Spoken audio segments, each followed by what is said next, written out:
والصلاة والسلام على أشرف الأنبياء والمرسلين نبينا محمد وعلى آله وأصحابه أجمعين. فأعوذ بالله من الشيطان الرجيم. بسم الله الرحمن الرحيم. ذلك الكتاب لا ريب فيه هدى للمتقين. صدق الله العلي العظيم. د افغانستان د اسلامي امارت منصوبینو، اراکینو، د کابینې غړو، معین صاحبانو، د اطلاعات و کلتور د وزارت محترمو اعضاء او منصوبینو، د بیحقي د خپرونو د لوی ریاست رئیس او اعضاء او نننی مجلس رابلل سوي علماء کرامو، مشایخو، مجاهدینو او درنو میلمنو ته السلام علیکم ورحمت الله وبرکاتو. خوښ یم په دې باندې چې نن د اطلاعاتو فرهنګ یا اطلاعاتو کلتور د وزارت د بیحقي ریاست په بلنه باندې نن د قرآن عظیم الشان او د تعداد نورو کتابونو د مخکتنې په محفل کې زه هم اشتراک کوم. محترم ورونو، تاسو ته بهتره معلومه دی چې د یو ملک د یو جامعې هغه عمده قشر چې د ملک سیاست، اقتصاد، دفاع او تعلیم و تربیه په باندې ډېره اتکا کوي، هغه ځوان نسل دی. او زمونږ ځوان نسل هغه نسل دی چې لله الحمد په ډېرو ډګرونو کې ښې لاسته راوړنې لري. په طور د مثال زه به ورته مختصره اشاره وکړم چې دغه 4 لسیزې د کمونستانو له منحوسې کودتانه وروسته تر اوسه پورې کومې سرښندنې چې زموږ ځوانې طبقې ځوانانو ورکړي دي دا په ټوله نړۍ کې بېساره او بې مثاله ده. البته په دې کلمې سره زه دا نه غواړم چې ووایم چې د افغانستان خلکو نور چا د هلې ځلې او جهاد نه دی کړی. هر چا په خپله اندازه په دې مبارزه کې، په دې جهاد کې ونډه اخیستې ده. که سپین ږیري دي، که ځوانان دي، که ماشومان دي، که زموږ خویندې دي، میندې دي، زموږ سپین سرې دي، ټولو خپله ونډه اخیستې. خو ډېره فعاله ونډه او ډېر فعال رول چې هغه لوبولی هغه ځوانه طبقه ده. او همیشه قربانۍ چې ورکړي د وینو او د سر په بیه باندې چې درېدلي هغه ځوانان د دې ملک دي. نو بناً ځوانان هغه طبقه دي چې د هر ملک اقتصاد په دوی باندې ولاړ ده، سیاست په دوی ولاړ ده، امنیت په دوی ولاړ ده. او دوی همیشه د جنگ و جهاد په ډګر کې هم دښمن ته ولاړي او د ملک په ترقي کې هم ورته ولاړي. نو زما غږ په ټول ملت بالخصوص په ځوانانو باندې دا دی چې دوی له تعلیم او تربیې سره او بالخصوص له مطالعې سره علاقه پیدا کړي. زه باید متاسفانه دا ووایم چې په ټولو دنیا کې که موږ ونیسو سطحه د مطالعې له نورو ملکونو نه په افغانستان کې ډېره کمه ده. یعنې په افغانستان کې خلک مطالعه ډېره کمه کوي نسبت نورو ملکونو ته. شاید بعضې خلک په دې فکر باندې وي چې نو دلته خو ډېر مشکلات و، جنګونه و، یا فرضاً اقتصاد ضعیفه دی، خلک غریب دي، غربه دي، په خپل یو مړۍ ډوډۍ پسې ګرځي راګرځي، نو مطالعې ته وخت نه لري. خو دا مشکلات په نورو ملکو کې هم شته. که په نورو ملکونو کې جنګونه نشته، حداقل غربت شته. داسې ملکونه دي چې سطحه د غربت اقتصاد تر افغانستانه ډېره ټیټه ده، په ډېره ټیټه سطحه باندې دي. مګر سطحه د مطالعې بیا تر افغانستانه لوړه ده. خلک مطالعه کوي، کتابونه وایي. نو د کتاب لوستلو، مطالعه کولو یوه لاره دا دی چې سړی پیشرفت کولی شي، مخته ځي. په طور د مثال کې یو ډاکټر له پوهنتونه فارغېږي، له طب نه فارغېږي، کوم شی چې طب کې ویلي دي هغه شان چې دوی اوس دا فتن زده کړي. که دا ډاکټر ځان اپډیټ ونه ساتي او هر ورځ مطالعه ونه لري، د دنیا له انکشافاتو، هغه نوي اختراعاتو، نوي انکشافات چې د طب په برخه کې راځي دی به بیا ترې خبره وي او دا بیا به په هغه لاره لګیا وي چې کوم هغه به زوړ طب وي. همداسې په انجینري ساحه کې، همداسې په تخنیک کې، په سیاست کې، په اقتصاد کې، په زراعت کې، په هره ساحه کې دنیا مخ په پیشرفت په مخ روان ده. او علت د پیشرفت همدغه ده چې خلک کنجکاوي کوي، تجسس کوي، ریسرچ کوي، په هر شي کې ګوري، کوشش کوي چې مخ ته ولاړ شي. تاسو وینئ پرون دلته 80 کاله 80 کاله مخکې داسې وسلې چې نن په دنیا کې له عسکري قوتونو، نظامی قوتونو سره په دنیا کې موجود دي، دا 50 کاله مخکې نه و. خو دا د مطالعې و، د هغه ریسرچونه چې د خلکو کول او څنګه نور دې شي ته وده ورکړي، نن تر دغه سرحد رسېدلي چې تاسو وینئ چې داسې سلاحې موجودې دي په دنیا کې د دفاع دپاره چې په زرګونو کیلومتره لرې ویشتل کوي او ډېر دقیق ویشتل کوي. پرون تیارې وې له پیلوټ سره چلېدلې، نن بې پیلوټه تیارې دي. دا تنها په نظامي ډګر کې، په نورو ډګرو کې تاسو وینئ د طب طبابت کې پرون ډېر عادي عملیاتونه چا نه سوی کولی، ډېر عادي مرضونه چا نه سوی تشخیصولی، مګر نن ډېر پیشرفته دي. د قلب عملیات کېږي، د مغز عملیات کېږي. همدارنګه په انجینري کې تاسو ګورئ چې تر کومې سرحد دنیا رسېدلې، کوم ځای ته رسېدلې دي. نن ورځ هوایي ټکسي پیدا کېږي چې په ټکسي ته ټلیفون کې په هوا کې راځي، لکه هلیکوپټر راځي، کور وخت دې کینی تا پورته کې ځان سره دی وړي. خو پرون د دې تصور چا نه سوی کولی. یو قرن مخکې دا موټر بالکل نه موجود، خلک به له حیواناتو استفاده کوله. د دې علت او سبب دا ده چې خلک هر ورځ مطالعه کوي، ګوري، ګرځي، تر څو د خپل ژوند نور هم بهتره کړي. دا چې الله پاک په قرآن عظیم الشان کې فرمایي چې ما ستاسو دپاره دا مځکه او اسمان، لمر او سپوږمۍ مسخر کړي دي. د دې مطلب همدغه دی چې اوس موږ له دې نه څومره بهتره استفاده وکړو، څومره په خپله نفع باندې استفاده وکولی شو، څنګه په خپله ګټه باندې راواړو، څنګه موږ تولیدات د زراعت په دومره اندازې ته ورسوو چې زموږ د ملک کفایت نه بلکې نور ملکونو ته هم ولیږو. پخوا به له یو جرب ځمکې نه یو چا په ډېر تکلیف یو خروار غنم اخیستل. نن د تخنیک په واسطه باندې، نن د زراعت د ودې په واسطه باندې یو سړی له یو جرب ځمکې نه په لسګونو خروار غله اخلي، چې دا یو پیشرفت ده. او دا په سبب د مطالعې ده، د تحقیق ده چې خلک یې کوي، دې ځای ته یې ځان را رسولی. نو بناً زما مطلب له دې خبرو نه دا دی چې هر علت چې دی چې په افغانستان کې مطالعه کمه ده، زما خواهش له ټولو افغانانو نه، له خویندو نه، له ورونو نه، له سپین ږیرو نه، له ځوانانو نه همدغه دی چې مطالعه سره ځان عادت کړي، ضایع وخت تېر نه کړي. بېکاره کېناستل هېڅ ګټه نه لري. دغسې وختو کې او زمونږ له اسلامي امارت د هغو ارګانونو نه چې په دې پورې مربوطېږي، خصوصا اطلاعات و کلتور، وزارت معارف، تحصیلات عالی، باید ډېر کوشش وکړي چې د خپلو خلکو دپاره، د خپلو محصلینو دپاره داسې زمینه د مطالعې برابره کړي چې هر څوک وکولی شي په اسانۍ سره هلته مراجعه وکړي، ورسي او بدون له کوم مشقت و تکلیف نه هر نوع کتاب یا په هره ساحه کې چې دوی غواړي مطالعه وکړي، کتابونه ورته مهیا شي. نن لله الحمد موږ لرو تر یو اندازې پورې کتابخانې لرو، پوهنتون کې کتابخانې دي، وزارت معارف یې لري، عامه کتابخانې دي، شاید داسې په ولایاتو کې، خو دا کافي نه دي. دې کې باید کوشش وشي، اسلامي امارت باید دې ته مکمله توجه وکړي، د دې په خاطر باندې چې زمونږ ځوانان له مطالعې سره عادت وکړي. دا ښه ده چې اطلاعات و کلتور حد اقل په هفته کې یو یا دوه پروګرامه د ملي تلویزیون له لارې او نورو تلویزیونونو له لارې ولري، تر څو خلک تشویق شي مطالعې ته، چې او د مطالعې په باره کې ورته دوی ته داسې دغه شرایط برابر شي چې خلک خود به خود له مطالعې سره علاقه پیدا کړي او پوه شي د مطالعې په اهمیت باندې، خپل وخت ضایع تېر نه کړي او مطالعه وکړي. نو بنا نن د ریاست د بیحقي چې یو ډېر پخوانی ریاست دی د افغانستان او د اطلاعات و کلتور مربوط دی، ډېر خدمات یې کړي دي. دا نن خدمت چې دوی د قرآن عظیم الشان او د یو تعداد کتابونو د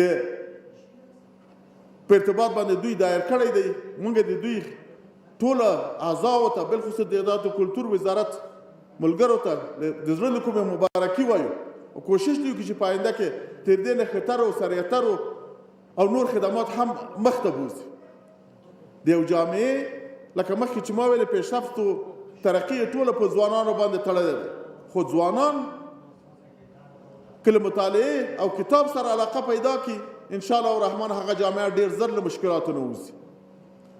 مونږ همیشه افغانان د جنګ په ډګر کې ماشاءالله نظیر نه لرو، پیشرفتونه لرو ډېر چې بل هیڅوک دغه افتخار نه لري، بل هیڅ قوم نه لري. مګر اوس باید کوشش وکړو دنیا ته وښیو چې نن د اسلامي امارت له راتګ سره په افغانستان کې صلح ده، امنیت ده، نور جنگ نسته، ملوک طوایفي نسته په افغانستان کې، چورو چپاول نسته، اسلامي او شرعي نظام ده. نو اوس د دې نظام د سوري لاندې زمونږ خلک باید دې ته متوجه سي چې له کتاب سره علاقه پیدا کړي او دا کتابونه چې هغه علمي کتابونه دي، که ساینس ده، که تخنیک ده، که طب ده، که زراعت ده، دا ټول له قرآنه منشأ اخلي. 1400 کاله مخکې موږ ته الله پاک دا کتاب را لېږلی ده او دا ټول په هغې کې ذکر دي، له هغو نه ماخذ دي. خو په شرط دی که موږ په دې کې مطالعه وکړو، پسې وګرځو او خپل ژوند دغه مطابق جوړ کړو، نو انشاءالله زموږ جامعه به په ډېر کم وخت کې په خپلو پښو باندې ودرېږي. راځئ وخت د دې دی چې نن موږ په دغسې ارامه فضا کې لکه دا نن چې دلته په دې تالار کې سره ناست یو، پرون دا زمینه نه وه مساعد، له دې زمینې نه، له دې آرامۍ نه، له دې سوکالۍ نه اعظمي استفاده وکړو او هغه اعظمي استفاده د خپل ځان دپاره یې وکړو، د خپل ملت دپاره، د خپل ولس دپاره یې وکړو، د دوی په ګټه یې وکړو او په دې نیت یې وکړو چې زه دا ریسرچ او مطالعه په دې خاطر باندې کومه چې د دې نفع د ملت ته ورسیږي، د الله پاک مخلوق ته ورسیږي، دا بیا نو الله پاک په عبادت کې هم حساب کړي او ستا به هم پکې کمال. بله موضوع مخکې چې مهاجر صاحب او بعضې وروڼو نور ورته اشاره وکړه، هغه مهمه خبره دا ده چې دا کتابونه اوس اکثره کتابونه چې زموږ کتابخانو ته راځي په نورو ځایو کې چاپ شوي دي، په نورو ملکو کې لیکل شوي، موږ یې دلته مطالعه کړو، یا به له اروپا راځي یا به زموږ له ګاونډیو ملکونو نه راځي. خو زمونږ خپل آثار، داخلي آثار، افغاني آثار به ډېر کم موجود وي. دا د هر عالم وظیفه ده، دا د هر متعلم وظیفه ده، دا د هر چا چې په هر مسلک کې تخصص لري دغه وظیفه ده چې په خپل بحث کې هغه څه چې دی د ده په مغز کې دی پې پیږي باید هغه لیکلي شکل باندې راوړي او چاپ یې کړي چې د آینده نسل دپاره پاتې شي. اوله اوس تاریخ د افغانستان دی، زموږ اکثره ځوانان یعنې باور وکړئ تاسو چې اکثر وخت ماته به د ځوانان راځي که هغه مجاهدین دي که غیر مجاهدین دي چې پوښتنه کوي د افغانستان په تاریخ او جغرافیه نه وي خبر، د افغانستان تاریخ چې پوښتنه کوي نه وي خبر چې په افغانستان تاریخ څنګه تېر شوی، دا موضوع چیرې وه، څه رقم د افغانان له کوم ځای پیدا شوي، په ټول د قرنو تاریخو کې کوم حالات پرې راغلي په دې نه دي خبر. په جغرافیه چې ورته ووایي په اکثرو ځایو کې نه پوهېږي.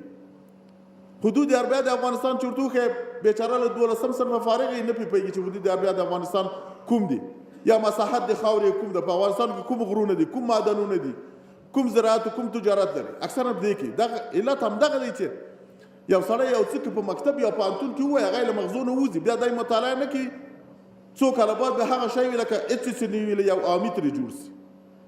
حتی یو عالم که له مدرسې نه فارغېږي د دین علم کوي، که دی تدریس ونه کړي، هر ورځ کتاب ورته مطالعه نه کړي، دا واضح خبره ده څو کاله بعد بیا هغه هم دغه ټول شیان فکر له مغزو نه وځي. نو مطالعه هغه شی دی چې زمونږ علم، زمونږ پوهه همیشه تازه ساتي، فرش ساتي، اپډیټ کوي او موږ کولی شو نور نوي شیان لاسته راوړو، نوي اختراع یې وکړو، په نوي شکل باندې مخته ولاړ شو. او لله الحمد موږ لکه دغسې چې د نظامي ډګر کې مخکې وو دغسې ځوانان هم لرو. تاسو وینئ په دې 2-3 کلو کې چې دلته په افغانستان کې صلح او امنیت وو موږ ډېر پیشرفتونه لرو. تاسو ولیدل په افغانستان کې هغه موټر جوړ شول چې د قطر نمایشګاه ته ولاړل، په ټولو د ملکونو په دغه کې ټول خلک ورته حیران او درجه اول راووتل. هغه په نیشت امکاناتو باندې دا شی و، خو که له موږ سره امکانات وي، موږ سره داسې د موټر جوړولو کمپنۍ وي لکه د جاپان او د جرمني، بیا خو به دا بیخي په لویه سطحه باندې. یعنې مطلب یې له دې نه دا دی چې زمونږ ځوانان، زمونږ خلک دغه استعداد الله پاک پکې ایښی دی چې په ترقي په مخ باندې په لور هم روان سي په هره ساحه کې، خو متها چې زمینه ورته مساعد سي او دوی هم پکې کوشش وکړي غفلت په دې کې ونه کړي. نو دا هغه شی دی چې باید سړی دې ته متوجه اوسي. بل مې په ټول افغانانو باندې که هغه سپین ږیري دي که ځوانان دي علما کرام دي متعلمین دي استادان دي د هر بخش د مار مسلک متخصصین چې دي دا مې ورنه خواهش دی چې خپله پوهه خپل علم د قلم په سطحه باندې راوړي، په قلم یې نشته کړي د آینده نسل دپاره. او دا به بیا موږ محتاج نه یو نورو ملکونو نور ملتونو ته چې موږ له هغو نه طب زده کړو. اوس که موږ طبي وسایلو ته یا طبي پیشرفت ته یا معلوماتو ضرورت لرو فورا زمونږ ډاکټران مراجعه کوي، یا به د امریکا یو پوهنتون ته مراجعه کوي، یا به د اروپایي ټولنې پوهنتون ته، یا به د همسایګانو پوهنتونونو ته مراجعه کوي چې په دې ساحه کې څومره پیشرفت شوی.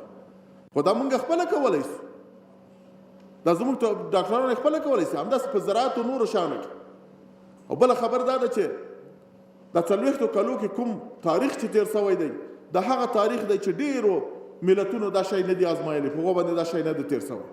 او زموږ دغه ملګري چې دا نن دلته ناست دي په دې دغه کې تالار کې دغه ټول ژوندي تاریخ دی، ژوندی تاریخ دی. هر چا له نظره په دې 40 کلو کې واقعات تېرې شوي د جهاد د دې ملک د دفاع. دا ټول هغه شی دی چې باید دا ملګري دې ته متوجه سي چې ویلي کړي. انسانان ځي 10 کاله بعد به زه نه یم، 20 کاله بعد به ته نه یې، 10 کاله بعد به یو بل نه وي. خو چې ولاړ د ده مفکوره او فلسفه او تاریخ او هر څه چې ده سره دا ټولو سره ولاړه ده. خو په هغه صورت کې دا شی ژوندی پاتې کېږي چې دا موږ قید د قلم راولو. که څوک خپله لیکلی سي ښه ترښه که نه یو بل لیکوال چې موجود وي د هغه په موجودیت کې دا شی ورته بیان کړي چې په قلم تحریر سي او چاپ سي. مخکې ورته اشاره وشوله چې لله الحمد په افغانستان کې پخوا موږ یوه چاپخانه درلودله، ملي مطبعه یې بلله چې هغه باندې حکومت په کنټرول کې وه چې هغو به اجازه ورکړه نور شی به نه کېده. نن په هر کوڅه کې چې ګورې په هر جي کې چې ګورې چاپخانې دي د کمپیوټر د برکت ده هر څوک کولی شي چې په یو جي کې یو شی چاپ کړي. نو بیا کمبود مشکل دی څه شي دی، کاغذ هم دومره ارزانه دی چې بیخي تر د چکلو تر اوبو هم ارزانه دی. نو بیا خو کولی شي دا کار وکړو او د آینده نسلو دپاره د افتخار پرېږدو. موږ اوس پخواني ویاړلی تاریخ چې لرو اکثرو ځای کې چې تاسو وګورئ اثار نسته، موجود نسته. یا ډېر ښه ښه علما تېر شوي دي، یا ډېر ښه ښه شاعران تېر شوي دي، خو چې وګورئ نیم اثار یې شته نور یې نسته، د تولد سنه یې شته د مرګ سنه هغې یې نسته، تاریخ یې نسته. یا نیم اثار شته نیم یې نسته چې ورته وګورئ وایي دا ورک دي یا نسته یا نه دي لیکلي یا چا نه دي دغه کړی. او الان که نور ملکونه نور قومونه نور ملتونه له دې نه غټه استفاده کوي، هغه کوشش کوي چې د نور ملکونو علما هم په ځان پورې منسوب کړي او موږ خپل علما نسو مخته بولی او دغو هغه نسو کولی. نو دا یو علت همدغه دی چې موږ لیکنه نه کوو. لیکنه ډېره مهمه ده، هر څوک باید کوشش وکړي سر له ننه باید ټول دې ته عهد او پیمان وکړو چې موږ څه چې موږ لیدلي یا څه چې موږ په پوهه کې د قید قلم راولو او نه شته کوي، که هغه تاریخ دی که جغرافیا ده که زراعت دی که ساینس دی که تخنیک دی که طب دی، څه پوهه چې موږ لرو دا باید قید قلم کې راولو ویلې کړو تر څو د اوس او د آینده دپاره دغسې. او د دې لیکنو باندې به بیا زموږ کتابخانې هم غني سي. زموږ په هر ولایت کې هر ولسوالۍ کې به بیا کتابخانې وي، هر څوک به هغه ته لاسرسی لري، هر څوک به ورتلی سي مطالعه به پکې کوي او لغه تجارب نه چې مخکې خلکو تېر کوي لغونه به تجربه اخلي او دوی به نور مخته پیشرفت کوي. دا زموږ وظیفه ده. او که هر څوک د غفلت کې زه فکر کوم دا به د دې ملت او د دې ملک سره به دوی نو یو قسم جفا کوي چې دا یو ژوندی تاریخ دی مګر تاریخ نه لیکي. دا یو ښه ډاکټر دی مګر کوم شی چې باندې ژوندی پیږي هغه نه لیکي د آینده نسل دپاره. دا یو ښه متخصص دی مګر خپل هغه علمیاتو نه شریکي. دا یو ښه عالم دی په یو خاصو رشته کې ډېر ښه دغه لري خو د آینده نسل دپاره د مدارسو دپاره طلبا دپاره یو شی نه لیکي چې هغه ورته دغه سي. نو زما امید دا دی چې زموږ د اطلاعات او کلتور وزارت انشاءالله الرحمن زه په دې باندې مطمئن یم چې دوی دې کار ته متوجه دي. د دغسې پروګرامونو جوړول دا نن پروګرام هم چې جوړ دی دا د تشویق لپاره دی. ټوله دنیا د تلویزیونونو لارې اوري، خصوصا د افغانستان ملت اوري، دا به دې ته تشویقیږي، یو فکر له هر چا سره پیدا کړي. خو کوشش وکړي چې دا دوامداره سي، همیشه سي. دغسې پروګرامونه برنامې په تلویزیونونو کې هر هفته کې په هره میاشت کې کېدلی سي حتی هره ورځ ورته یو خاص وخت ورته تعین سي خلک تشویق سي دې ته چې دې ته متوجه سي تر څو کتاب ولیکي او له مطالعې سره علاقه پیدا کړي د دې ملک یوازنۍ د ترقي لار هغه کتاب دی مطالعه دی او له خپل وطن سره له خپلو خلکو سره له خپل ملت سره علاقه ده نو الله پاک دې زمونږ دغه نظام موږ ته همیشه قائم او دائم لري الله پاک دې په افغانستان کې صلح همیشه دائم قائم لري او زمونږ هغه مجاهدینو د الله پاک شهادت قبول کړي چې دا وخت مخکې موږ ته آزاد کړی دی او نن موږ دغه پکې آزاد ګرځو او زمونږ دغه ځوانان چې دا نن زمونږ مخکې ناست دي یا ژوندي دي دوی ته د الله پاک توفیق ورکړي چې له مطالعې او کتاب سره علاقه پیدا کړي زه یو ځل بیا د اطلاعاتو کلتور نه او له بیهقي نه مننه او تشکر کوم د دغه محفل د مناسبت باندې چې دوی جوړ کړی دی او الله پاک دې مزید ورته توفیق ورکړي وصلی الله تعالی علی خیر خلق محمد و آله و اصحابه اجمعین السلام علیکم ورحمة الله وبرکاته